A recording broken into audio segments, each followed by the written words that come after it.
L'amore va, l'amore viene, l'amore torna, l'amore rimane, non ci capisci più niente. Antonello, tu sei innamorato? Sempre, noi siamo innamorati della musica.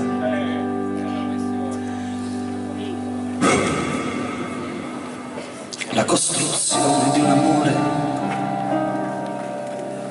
spezza le vene delle mani e mescola il sangue col sudore, se te ne rimane. La costruzione di un amore non ripaga dal dolore, è come un altare di sabbia in riva al mare. La costruzione del mio amore mi piace guardarla salire come un grattacielo di 100 piani o come un girasole, ed io ci metto l'esperienza come su un albero di Natale, come un regalo ad una sposa che sta lì e che non fa male, e ad ogni piano c'è un sorriso, per ogni inverno della strada, ad ogni piano un paradiso da consumare, dietro la porta un po' d'amore, per quando non si avrà tempo di fare l'amore, per quando vorrai buttare via la mia sola fotografia. E intanto guardo questo amore che si fa più vicino al cielo, come se dietro l'orizzonte bastasse ancora il cielo, ed io son qui e mi meraviglia, tanto tempo le mie braccia, ma no, sono proprio io, lo specchio alla mia faccia.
Antonello De Bartolomeo e Michele Ziccaro.